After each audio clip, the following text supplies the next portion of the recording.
Good morning from Vietnam. Good evening to you, Dr. Gregory. Thanks a lot for spending your evening joining our show again for the second time. And this time we talk about the topic of aging linguism. And thanks for being so kind, so generous to spend your time with us. I'm very happy to be here, and I'm very happy to add to your learning about wisdom. And I might actually be able to share some. Absolutely, you will. And for a culture, in our culture, it's very honored if our audience can have you to do a little introduction about who you are and the works you are doing. Would you please do that for us again, please?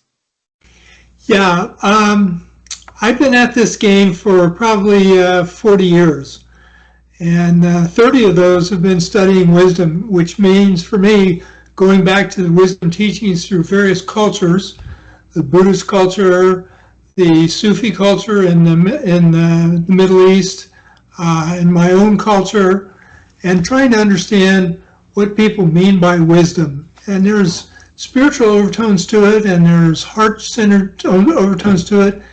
In the United States, mostly it's focused on knowledge and intellect.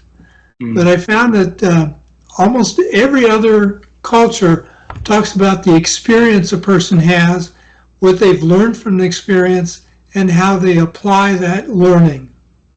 So those three things became the core of the wisdom development process I was working with emerging leaders on. So emerging leaders come in, they don't have a whole lot of leadership experience, but they almost always have some sort of identity, what they have identified as a leader, which is their beliefs, their values, and their attitudes. And the challenge is most of those people have not explored those three things in depth. And that's where the core learning is, especially for inner wisdom. So what beliefs do you have about leadership that you grew up with that you've forgotten, yet still remain in the unconscious? And what values have you decided to have moving forward in your leadership role? And what's your attitude towards leadership? And different generations have different attitudes. Their values may be a little different, but almost all the beliefs are the same. And but people who haven't looked at their beliefs tend to live in an illusion about leadership. You know, they look at other people out there who have a lot of success and figure, oh, okay, well, if they can do it, I can do it. Well, maybe you can and maybe you can't. The question is will you look deep at yourself? So there's two steps to the process. One is self-inquiry, which means you ask questions of yourself to find out what those answers are. Unfortunately, most people do self-inquisition. They beat themselves up when they have a situation that is a setback instead of success. They beat themselves up. Oh, I did something wrong. Da, da, da. No, that's part of the learning process. You know, you need to change your attitude about your learning. And then once you've uncovered some things, the thing is self-reflection. Is this something you want to change? Is this something you want to do something with? And doing that process is where the learning emerges from your experience. Now, the interesting thing is, working with senior leaders, a lot of times they'll have great knowledge about leadership and great experiences about leadership, but they do the experiences over and over again. They don't learn from them. And that limits the amount of wisdom that they can generate. So they become knowledge-led leaders and not wisdom-led leaders. And there's a big difference in that. One of the biggest differences is, do you lead from a place of the highest good of all concerned? And people in my generation, which is a boomer generation, probably had a highest good of all concerned in the 60s, but then we got sucked into the money. And that got out the table, okay? And so we look at things from will I make money, will I make money type of thing. So that's a critical piece to the inner wisdom, is finding out, okay, what's your motivation? And that has a direct impact on wisdom of the heart. Now, the interesting thing is the next generation, the next two generations are very, very automatically focus on heart. Not all of them, but a significant amount of them. Mm. They do things just because it has a heart to it, it feels good, and they see how it benefits other people. So there's a lot of leaders that are narcissistic. They only think about me. We have a presidential candidate right now that's very much wired that way. Uh-huh. Uh-huh. And, there's been a lot of psychiatric studies of him and that kind of thing published, and they're probably all right. So the question is, are you that kind of leader to extreme, or are you extreme for what I call a loving leader? Now, most people have a hesitation to use the word love in business. And the reason is because for them, love is an emotional experience. And doing loving means you're having emotional flooding. And that's just not really appropriate in a business context. What is appropriate is taking care of yourself, taking care of other people, supporting yourself, supporting other people, and looking at the entire genre of people who are involved and saying, what's the highest good for everybody? Mm. And that's my definition of loving leadership, which is very different from what you would do with your wife or your significant other or your kids, which has much more of emotional content. So we want to have leaders exhibit loving, but not get in trouble with human resources. So in this conversation today, we're going to help leaders and managers to becoming wisdom-led individual instead of experience-led individual, right? So more of the wisdom-led individual becoming ones, okay? So Dr. Gregory, I like to start simple first, okay? Okay. We have a lot of different understanding about what wisdom is. And I want to go with the basic one, which is a definition of what wisdom. So if you've been researching on this topic for like decades of your life, right, and help people to get to that direction. So to your own definition, what is wisdom? Wisdom is, this is a really great question because there's so many different definitions out there. For me, wisdom is practical application of what you've learned from your experience. So that means you take a look at what your experience is and you look at the reality of that experience. What's the honesty of that experience? So that means you really have to look at it from an objective basis. Most of our experiences are subjective in nature. Let me give you a simple example. Let's say a person, you want to define somebody who's driving a car. If they're sitting behind the steering wheel, they have their hands on the steering wheel, their feet on the pedals, and there's nobody else in the car, it's pretty safe to assume that they're the ones driving the car. So that's an objective experience. So now they're driving down the road and another car cuts in front of them. That's where you start having the subjective experiences. You get afraid that you're going to crash and it's going to be a medical charge. You're afraid that this guy's crazy and you need to get him off the road. You have all these little things that come up. You may even take action, call the police department and say there's a crazy man on the road. And give the police the license plate number. So those are all subjective experiences. They're subject to our interpretation of what went on. Oh. Okay. What we don't know is the guy was trying to hit a bee that had come in through his window, and he just accidentally turned over to the side. He wasn't even aware that you were behind him. He was so busy trying to get the bee out of the car. So he's having a different objective experience from your subjective experience. So you have to look at your experience and say, is that really an objective experience or is that a subjective experience? Experiences are like onions. You just peel the layers away till you get down to the core. And that's what I call the reality. And that's the process of peeling the layers away is wisdom development. What emerges is the core, and that represents the wisdom, especially if you learn from it. Beautiful. And we want to get to that core. We want to get to Yes. that core. Start learning the process how to peel the layer, and get to that core, because at that core is where we find peace, where we find, like a connection with other people, with making the world a better place for everybody, right? So if we want to change our view and start to have a baby step to peel the layer like that, in order for us to starting to get into the direction to get our core, what Well, can I do now? the first aspect, the first piece of work that you need to do is deconstruct your beliefs. And since we're talking about leadership, deconstruct your beliefs about leaders and leadership.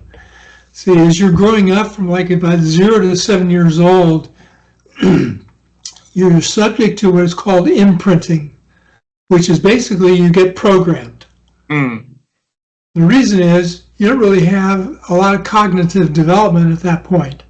So everything goes in. So who programs you? Your parents, what they say to you, which is good or bad, your friends' parents, any spiritual organizations you belong to, and your school.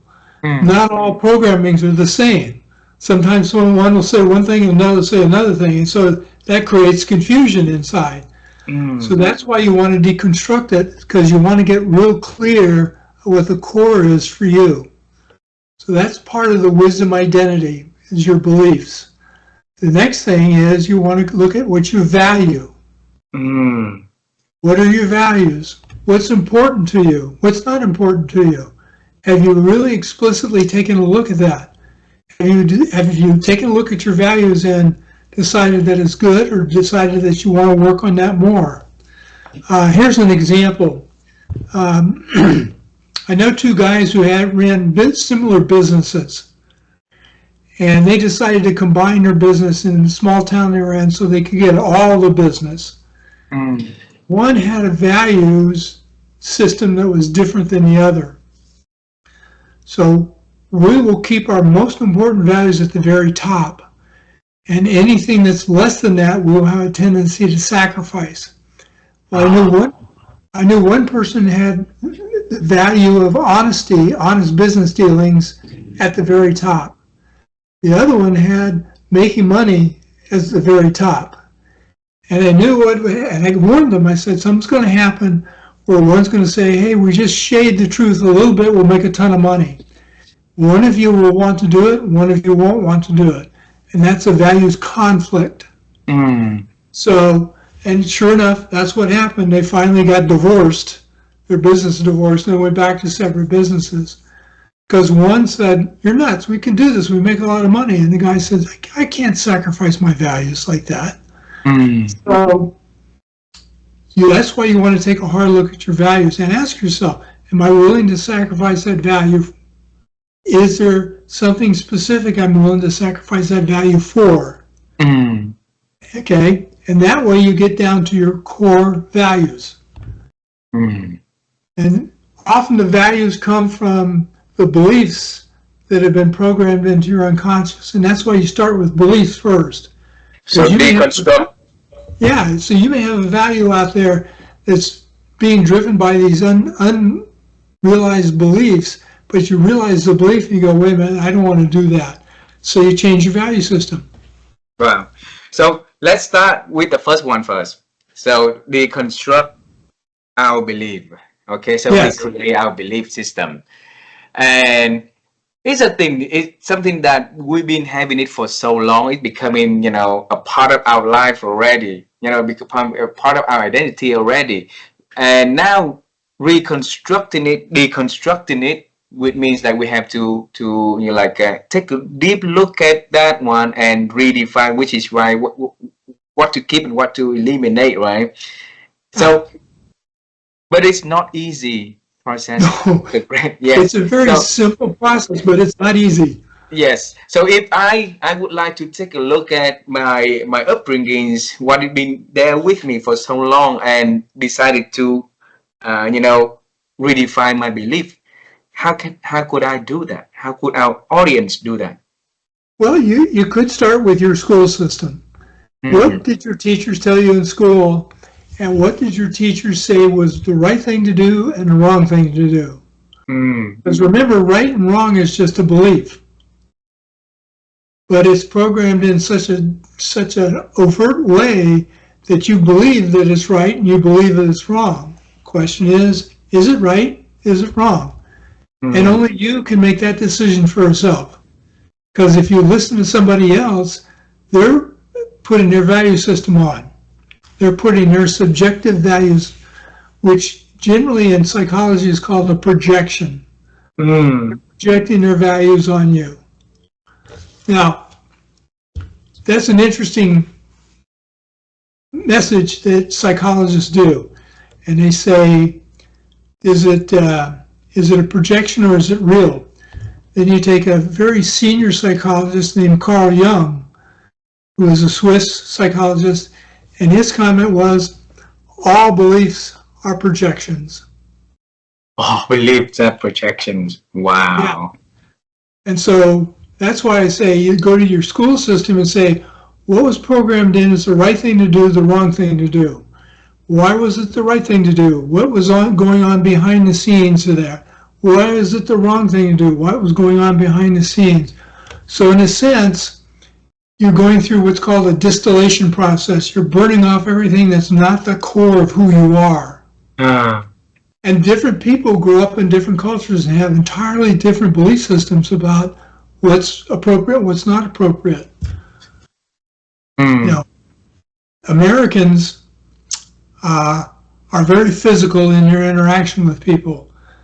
But when they go to Europe, which is very much more standoffish, Americans are just looked at as like oafs, dumb oafs, because they're nothing but touchy-feely. You know, and most of the Europeans are not that way. So, you know, I put my arm around the shoulder of a fellow worker, and they look at me like, "What are you doing?" You know. So you even have to get down to the subtle stuff and say, okay, what am I doing? Well, in my country, touching somebody is appropriate, especially if it's not a non-threatening touch or it's a non-invasive touch. You know, because it's a way that we do connection with people. But different cultures are raised differently. Yeah. So you mentioned, you know, about the word right or wrong in here. So what was right and what was wrong? But sometimes a part of growing up is because we live in, for example, it's like we living with a wrong, you know, belief for a long time. So that wrongness become right to us already. Yes, and then that's true. it's really hard for us to realize, okay, that is, you know, what we believe having some issue in there, and then we need to shake up again and then to relook at the wrongness to make something out of that, right? So how can we take the baby steps just to realize that is something that the knowledge, the belief just being aware that you have a belief that's the right thing to do or you have a belief that's the wrong thing to do. So that awareness helps you get to the core. If you don't have an awareness and you just operate as if it's only a right thing or wrong thing to do, you're living in projection. Okay, and that's why you use a process called self-inquiry. You ask yourself questions. What is causing me to believe that it's the right thing to do? And I may remember to a second grade teacher that said, if you do this, you're doing the wrong thing. I'll tell you about an experience I had. Yes. Interestingly, in third grade, I was taking French lessons after class, but I really wanted to get very good at flashcards, mathematical cards, you know, where you add or multiply numbers.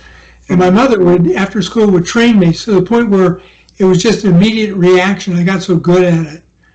And then I was having lunch, and the principal came and sat down next to me and said, Greg, why did you stop taking French lessons? I said, because I wanted to work on my flashcards. Well, my teacher thought that I was lying to the principal.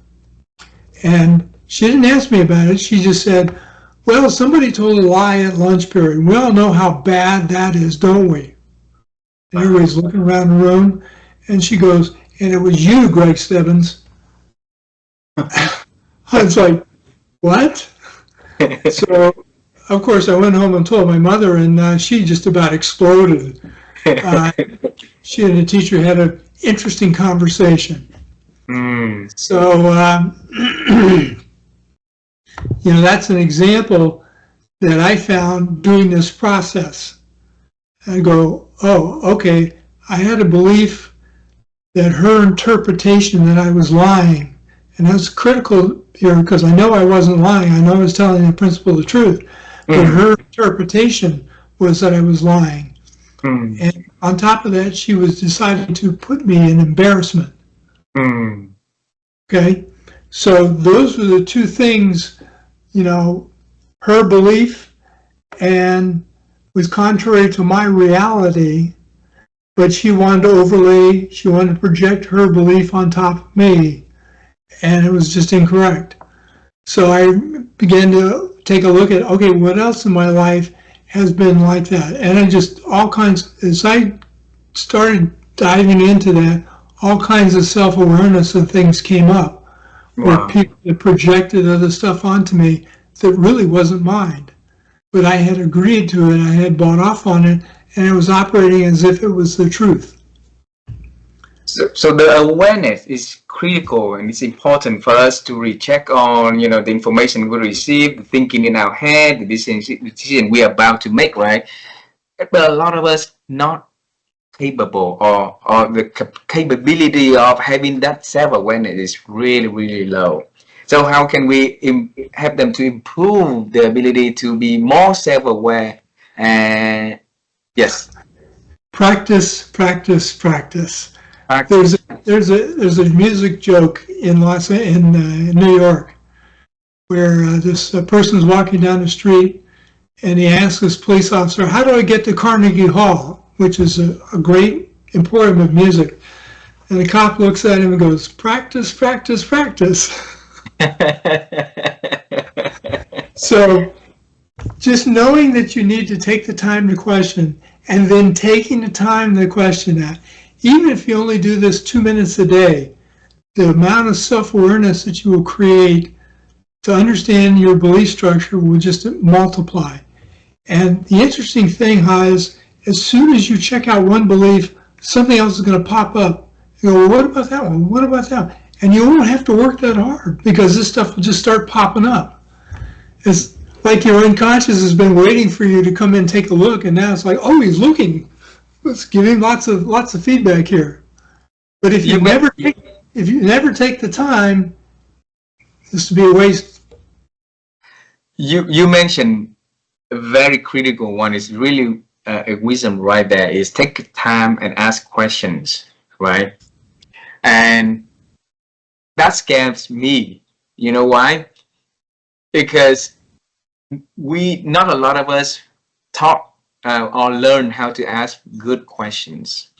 That's So right. if you put me in the room alone and really quiet and asking questions about things around me, but if I don't have the capacity or the capability of asking the right kind of question, I'm not gonna come up with the answers that gonna help me to steer into the right direction. All right. So for self-awareness and things like that, if we want to ask questions, what kind of questions should we ask ourselves? Greg? Well, the simplest one is, what do I believe is true? What's causing me to believe that it's true? What experiences have I had that have refined or reinforced that it's true? Where did that perception come from? Because you're an open program from 0 to 7, but you're not a conscious program. You're not knowing that. So some people can't remember when they were younger than 7. But as soon as they start checking out their beliefs, they'll have all kinds of memories will flood to the surface. To come back. So, yeah. So it's just a process of taking the time to ask questions. Now, where else is a good place to ask questions? Well, for years in sales, it was believed that you just hammer on the client until they agree to the sale. Today, it's asking the client questions until you really understand what benefits they want, and then you look at what you're offering and say, yes, I can do that here, here, here, and here. I can't do that here and here, but I think here is worth you making a change. So a lot of the sales training today is, how do you ask questions? Yeah. Leadership is similar. How do you ask questions? Instead of just powering in and telling a person they're doing things wrong and doing it publicly in front of other employees, why not take the employee in your office, ask them questions, get an understanding of why they're doing things the way they're doing it. They may have a beautiful idea and just missing one piece that you can supply that changes the whole business. But you'll never find that out unless you ask questions. Yep, I agree with you. Now let's go to the second piece, which is the values, right? So we change first from the belief system, and then now knowing our values, our core values, right? And this is the question for thousands of years. All right, there has been 1,000 of years of, but it's always the hardest thing is know ourselves. So a lot of us really confusing about the values that we are having. So why over 1,000 of years like that, and our human beings still have an issue with looking inside of us and finding our real values? So this is where the wisdom of the heart becomes very important. Please share with us. In us. other words, what makes your heart sing? What is so important to you that your heart just blossoms, and you see everything from that perspective? And that's wisdom of the heart. Now, in the business world, we have 4 major substitutes, things that we chase instead of wisdom of the heart. The biggest one in this world is money. People chase money instead of loving. Second best one is recognition.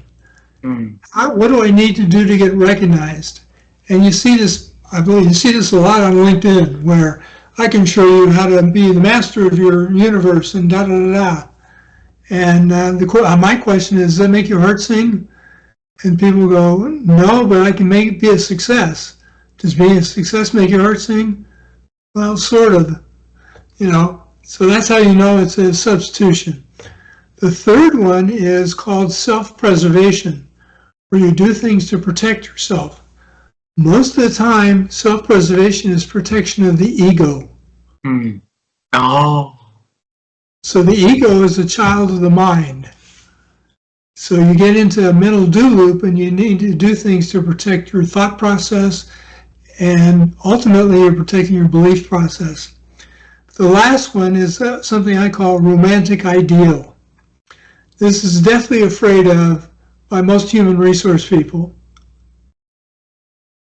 Okay. Because you do behaviors that are not correct to do in a business environment, but you do them anyway because you think, well, there's some sort of romantic attraction here. I'm just taking care of that. Well, is that a projection on your part, or did the person really feel that way? And the answer is, you better find out real quick whether it's true, whether it's a core piece of you or not. If it involves something that is part of another person, I would double check that, because your core beingness sits at the heart of you. And that's why I use the term, does it make your heart sing? And people, when they start looking at that, will figure out pretty quickly, you know what? I grew up, I wanted to be a musician. My father wanted me to be a scientist. So here I am, a scientist, and I hate it. So what could you do to bring more music into your life, whether you're actually doing it yourself or just listening to it or watching it? So I was working with a person who thought that they wanted to be one of the richest people in the world. I said, why do you want to do that? She said, because I love traveling. I want to go to the place where rich people go, and I want to hang out with rich people. I want to eat at the best restaurants. I want to do all that. So I looked at her and I said, why don't you be a special travel agent? One that puts together bookings for rich people. So you get to travel with rich people, you get to hang out with them, you get to eat at all the cool places. She thought I was nuts. And she found out how easy it was, And that's what she does today. Oh, So she's constantly around. She knows some of the richest people in the world because she's taken them on tours of the world. wow. And she's hang out with them. She's on cruises with them. She's on airplanes with them. She always flies first class because that's where the rich people fly. So when she puts together what the cost of the trip is, she always inflates it so all of her stuff is paid for. So she's first class. Does she make a lot of money? She does okay, but she doesn't have to be the richest person in the world to accomplish what made her heart sing. Beautiful. You see, it's right there. It's wisdom. Because she only can see what she wants in there, and then that viewpoint blocks her from seeing other alternative options available for her to get to that direction easier and quicker and more fulfilling also. So I wrote in here the romantic ideal, and I need you to re-explain it to us in a more practical way for me to understand it, please, because it's really new to me. Okay, so there's two kinds of jobs in the world that people have a lot of romance attached to it. And that would be ship's captains of a big ship, or airplane pilots. Because it's got to be cool to fly an airplane, so I have some sort of romance about that. And they're the ones that fly to different countries, and everybody on the plane is in their responsibility, and they've got all this stuff going on. So those two things are romantic ideals. So I had a client who had a romantic ideal that was non-sexual. I want to be somebody who people really look up to. Okay, well, that people who really look up to you is recognition. Oh, okay. Huh. I said, where did this come from? And he started talking to me about he was on an airplane flight as a kid when he was about 6 years old. He got called up to the cockpit, and the pilot took off his wings and gave him the wings. That's pretty romantic. Yeah. And so he had this idea that I want to be like that. So I said, how can you give people wings but not necessarily be in an airplane? So he really thought about that. And he realized that the people who worked for him and his company needed to be treated like angels. They needed to have their wings. So he moved from some sort of external process to an internal process and said, if I really take care of those people, they will have those wings. I said, how about yourself? Are you taking care of yourself? Oh, no, can't do that. That's narcissistic. I said, are you doing it for other people? He said, yeah. Then I said, it's not narcissistic. If you're doing it for we instead of me, that means you're loving and not narcissistic. So he started taking care of himself. He changed his diet. He changed his exercise routine. He made a lot of changes in life. And the people who worked for him noticed because he had lost 30 pounds, constantly was smiling. Somebody had a question, he would take time to sit and listen to him. He wasn't answering his phone. He wasn't his computer. He would just sit there and stare at them and look at them, saying, you're the most important person in the room. How can I get what you're getting? And people just felt so honored by him that his turnover in his company dropped to zero. Nobody wanted to leave. And he had tons of people applying for a job there. He didn't have jobs for them. Not enough on the table for everybody, right? We all have limitations. Dr. Gregory, here's a thing that I have been thinking for a long time. Those good leaders, put it that way, good leader, all right? They put into those roles because they're really good at performing. So they say that experience-led leaders, right? And because of that, they get the business result, they get the team going to the direction that the organization wants and stuff like that. So they kept getting promoted. And along the way, something will be scattered from the inner side. Let's just say the inner wisdom they could not deal with that one. All right. So, and they keep leading their life with the experience led, but not the wisdom led. So, if we move them from experience led to wisdom led, it's a big autopsy right there, and it's scary. It's scary for us to really put our mask out and then really truly see ourselves from within. And so, how can we be more confident and be more accepting to start to take the mask off and look at us from the inside up? Well, the critical thing is what we've been discussing, and that's self-awareness. The more aware you are, the more confidence and competence you will have. And you will be honest about being out of your competence. I've been asked to come in and work with a couple of people, and I just said, look, what you're looking for is not what I do. And I just turned them down. They said, how can you possibly turn them? We're going to pay you a lot of money. I said, money is not my primary motivator. So that's not going to work either. So basically I said, your business does not make my heart sing.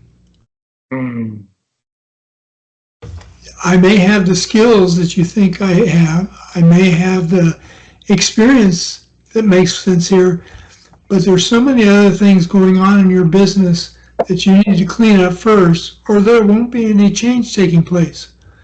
So if you clean up your beliefs, clean up your values, clean up your attitudes, all three of those things will shape your behavior. So you're behaving a certain way, but you haven't figured out what's causing that behavior inside. So ask your question again, because I haven't quite answered it yet. No, my question is, I think that you partly touch into that one is to go back into the awareness, right? And then really look at us from the be more confident and in taking off the mask. That's what I want. But I want to go deeper on that one. If because I saw a lot of great leaders, great business leader. By the time they retire, not just in my country, but in every country that I had a chance to come and met these people, they didn't have a good life after they retire, because where all the recognition gone, where all the fame and all the money gone. So they becoming just a human being, just like me, just like somebody else out there, right? The power is gone, nothing. And I looked at them and I saw it's very weak people, not like used to be strong in suit and then be a CEO, CFO, talk to other people, to the team. So if we can help them to change now, they don't need to be using those recognition, those power as a tool to to enjoy life in a different way. That's what I want. Yeah, they had never taken a look at what was causing them to do what they were doing. They never developed the self-awareness, get down to the core. Let me give you an example of a friend of mine who's gotten down to the core. In the early 1970s, he was working for a company and he started exhibiting behavior, and his boss came down to him and said, you better cut that behavior out or you're going to be sitting on a hillside knitting for a living. And my friend had just a tremendous amount of self-awareness and confidence. So he looked at his boss and said, I sat on a hillside knitting for a living in the late 60s. It was kind of fun. So needless to say, he was let go shortly thereafter because he wasn't willing to play the game. And I asked him about that, and he said, I'm willing to play the game that makes my heart sing. I'm not willing to play the game where I have to put on a false mask every day and parade around as if I'm part of the crew. So eventually, he got into the consulting business similar to mine, and he's had great success at it. But he knows who he is inside, and so when he shows up as who he is inside, people just love working with him. Yeah. Because here's an authentic, real person. Yeah. True. Yeah. So That's the thing. Can you get back to your authenticity? There's a author, Harvard business professor, who talks about authentic leadership, Bill George. Yeah. His books, I really like reading his books because he really gets down to what the core of a person is and gives suggestions on how to get down to the core. Similar to what I'm telling you. But the critical thing is, who are you inside? And it may not be who you are exhibiting right now, but how can you work backwards to get to that, to understand that, and then learn to honor that? Because as soon as you honor it, you will start being that. Your behaviors will change. People recognize the changed behavior. Most people want to hang out with you. Some people who are married to the old behavior won't want to deal with you again. So everything boiling back to the thing that you say, what makes your heart sings, right? Yeah. Yes. So here's the thing. The question next is about values, because there's so many different values in the world. Each country have different set of values, and then if we grow up in that culture, we will have our own definition, our own dictionary of values. All right, and maybe this value my heart will sing a little bit, and that value my heart will sing loud and joyful and stuff like that. And we cannot have so many values in our lives to follow, otherwise it becoming too much and it's confusing also. So how can we find and make sure those a set of values is really make our heart sing happily, joyfully, and loudly? Well, for me, and this is only for me, culturally, the more we get back to our spiritual roots, the more we'll get into things that make our heart sing. But even that has different cultural perspectives. What makes the heart sing of a Buddhist is going to be very different than a Christian. Might be very different than a Sufi or a Muslim. But you have to get back to what you grew up with, what's at your core. And eventually, as you get back into that, you'll realize that there's a lot of projection that goes on in spiritual stuff as well as just being out in the world. But as you get back to the core of each one, you'll find out that there's very little difference at the core of one person from another. In the spiritual world, that's called oneness. Oneness. Yeah, where we're all the same, but we may not be behaving the same. There's another piece that you have to look at it, and this is tough for most Christian people, is what's the evolution path that the person that you're working with? What previous lifetime karma do they have that they're working out? And you get into the Eastern religions, that's an easy one to digest. You get into a Christian, that's not so easy to digest, even though it's presented in a lot of the teachings. So, what's your level of evolution? Where are you on the evolvement path, and what is the core of that evolvement path? So some people are fairly new and don't know if there's a right or wrong. Some people are very experienced and realize it doesn't matter if it's right or wrong. All that matters is, are you operating from your core? So I note in here very beautiful thing that you keep saying, to me and only to me. All right? And that's very wise. So I want to bring you through your lifetime. Since when you developed that capacity to, when you share your idea, you know it just only to in your own idea and only to your idea? I really started learning that when I was about 16 years old. 16 years old. That's very early to realize that lesson. Okay. Yeah, you could say I've been on this path for about 50 some odd years. Teach us the occasion at 16 years old. Well, I have to blame it on my mom. My mom, there was a very prominent psychic in the early 60s. Her name was, just jumped out of my head. I'll get it in a second. But she wrote a lot of books. And my mom started buying me these books when I was 16. My mom was very attuned to all this. And I call her psychic, and I refer to her as Swami Mommy, because my brother and I couldn't get into trouble. She would know. How she knew, I don't know. Even when I moved from the East Coast to the West Coast, I would sometimes get a call from her going, okay, what's going on? Nothing, Mom, everything's good. Don't lie to me. Tell me what's going on. So she guided me through, and then I started doing investigation on various spiritual groups, and I've been working with one spiritual group for about 40 plus years. So I learned to meditate when I was about 17, 18 years old, and then I had some real formal training when I turned 19. And I do about 2 hours of meditation a day, usually from 4 or 6 in the morning to 6 or 8. So, and that's just a habit pattern now. I feel uncomfortable if I don't get up and sit in my chair to do my meditation.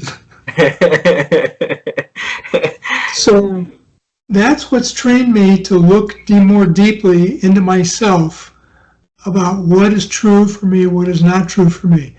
It's also trained me to recognize somebody else's projection on top of me. Because when I was early, very early on in my teens and 20s and 30s, I would still buy off on projections. And then I stopped doing that when I turned about 34. I said, I'm not going to be doing that anymore. So people would still try to project on me, and I would just, as nicely as I could, lay out their projection in front of them, and they did what they did with it. Mostly people were upset that I called them on it. Wow.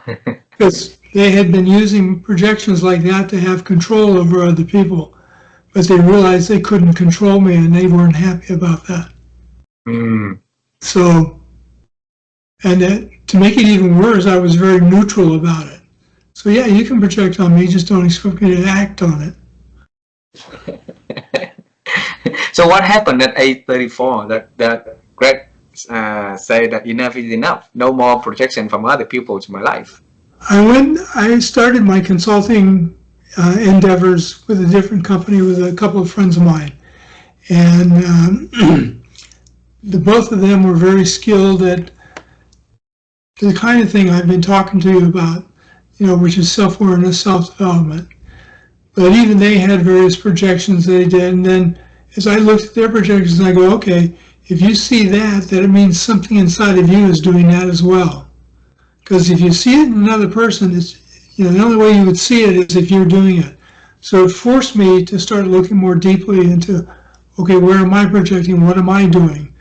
And that was a big leap for me. See what other people are doing and saying, okay, it's like the reason I'm not a U-boat commander is because I don't look at people as U-boat commanders. The reason I project something is because that's something inside of me. So what is it inside of me that's projecting? What am I hoping to accomplish by doing that projection? So I could see what they were doing, I could see what they were wanting to accomplish, but the only way I would notice that is if there was a piece of me that was also doing that. So that became the new piece that I look at. Go ahead. So I feel sad for the people who didn't have different choice. Sometimes we go to work for a company and follow a leader who kept put projections on our life, our work, but we don't have, some people out there don't have the capacity to look for jobs elsewhere because so many other limitations and stuff. So they keep on to that point for so long. So if there's a piece of advice that you could give it to our audience to say, okay, if you try to do certain things so that can help them to be more competent to to be able to resist those projections in the life. Well, I would challenge you to I'm using the word resist. Resist. Maybe you don't resist. Maybe you decide what you want to do instead and you go do that. Yeah. Okay, so do you have the confidence and do you have the competence to do something different? Let me get an example, and this is an example of loving leadership. So with a CEO who was changing his business, and all the rest of his executive team, except one person, the CFO, was totally in alignment with him, saying, yeah, we got to go do that. The CFO said, are you nuts? You're going to go out of business. And was unconsciously against the big change. I said, well, you could change out your CFO. And he looked at me and he said, he's been a lifelong friend. I can't do that to him.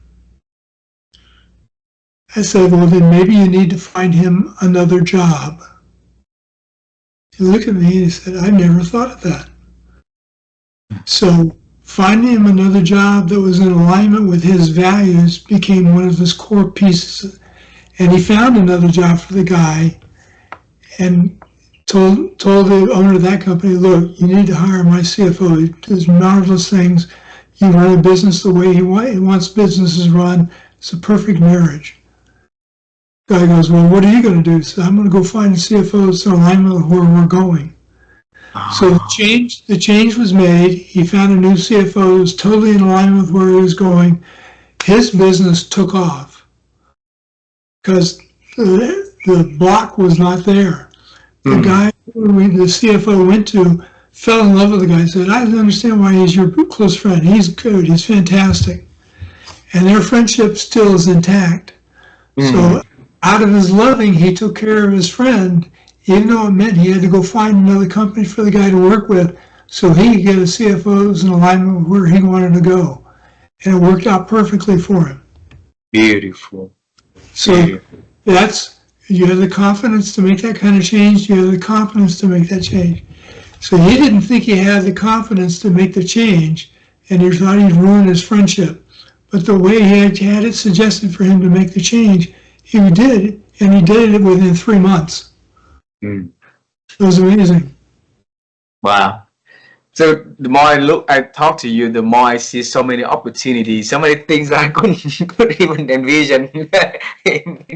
That's wisdom. Is you learn how to make your way around all that. Yeah. So which make me coming up with the last few questions. Okay. Okay. So my wife and I, we've been on a quest to help people to improve their ability to think, because we believe that if we can change our ability to think, then we can start come up with better idea, and that better idea will become something that we can, take us to a different territory in our life, right? And there's so many noises out there that alter our think, that affected our thinking, makes our thinking is being diminishing. So every chance I got to talk to an expert, I would love to ask this question, and especially for you, I would love to ask this question even more. Okay, so how have you been improved your own ability to think and expanding it?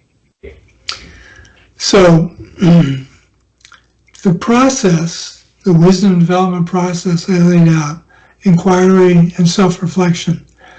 Your ability to think is a part of your self-reflection, and it also involves intuitive insight. So you need to go to a whole other process called contemplation. That's where you just take something that's concerning you and you just look at it. And you learn to let that speak to you. So you're not, because as soon as you start trying to think, you'll overanalyze. And that's where most people get in trouble with their thinking process. They overanalyze. They analyze beyond what they need to, and they start adding things to it till what starts as a small problem becomes a huge problem because they see all the aspects of it. Well, that's a waste of time. Why not just contemplate on that and let that speak to you, and then say, do I have the confidence, do I have the competence to implement that thought? And the answer usually is yes, because the process of contemplation is part of you coming out and reflecting back to yourself. So contemplation generates intuitive insight, which is a higher level of thinking, Most thinking is overanalyzed. So you think you're thinking, but you're not. You're just analyzing. Oh. So how can we let the intuitive thinking to help us to accelerate in our life? Well, it's counterintuitive. The process is quieting your mind. Quieting our mind. Yeah, you quiet your mind and let those natural processes take place. After a while, you'll begin to realize what those natural processes are, and you'll start doing it that way. Most people enter the thinking process doing analysis, and they end up doing what's called paralysis of analysis. They do so much analysis that they become paralyzed and don't risk. The second part about it is when you have a clear thought like that, take a small risk, see if it works. If it doesn't work, it's okay because you were just taking a small risk. Most people have an idea, well, if I get that kind of idea, I'm going to bet the farm. And then there's a bet everything. No, that's not intelligence. That's not part of your natural intelligence. Beautiful. Yeah. Yeah. So, yes.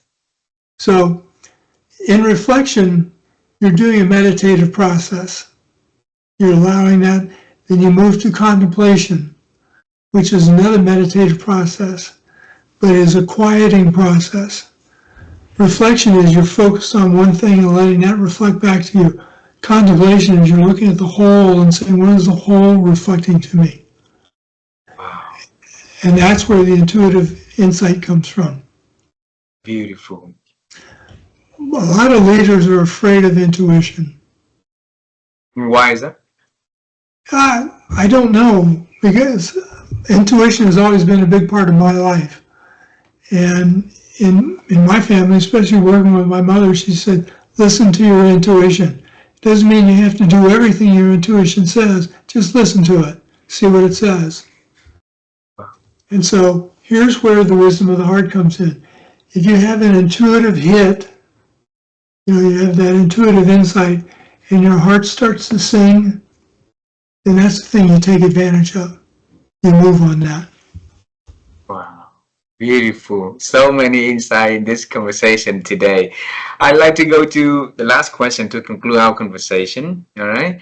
And about the future, I would love to take you to the future to see any wisdom awaiting on the horizon. So is there anything exciting you are working on you want to share with me and our audience so that we can celebrate with Dr. Greg in advance? Well, I sent you that diagram with Yes. the four wisdoms of leadership. And what I'm doing is I'm focusing on emerging leaders, people who are just coming into leadership, and working with them to develop their leadership, develop their wisdom in the beginning. Because most of their training is skills and knowledge. And that's only going to get them so far. Get into the skill, knowledge, and led, but not the wisdom led. Yeah, right. So you got to look at the four wisdoms, and especially the new generational leaders, understanding what makes their heart sing is critical. I believe so too. Yep. And thanks a lot for doing that, Dr. Greg, because you are helping the emerging leaders to become great leaders, and on that path of becoming great leaders themselves, then they will help the employees, the managers, the people that they let, have a fulfilling job. And then those fulfilling job, happy workers going home, they talk at the dining table, they share about the works they are doing, that build hope for the next generations about the future of work. So that's beautiful. I think that the work that you guys are doing is fantastic, and I applaud you for doing that. I admire to all of you. Well, if I can pay you a compliment, what you and Vivian are doing is contributing greatly to that. Thank you very much. Thank you very much. You have a wonderful evening, and I look forward to our conversation next in the new topic that maybe along the way you can think of, and then I can think of. Then we have a chance again. Okay. Okay. Great, Okay, fantastic. that's a great. Thank you very much. Have a Thank good you. night there. Bye bye. Yeah, thank you. That was a great conversation. I loved it. It Every minute. is. It is.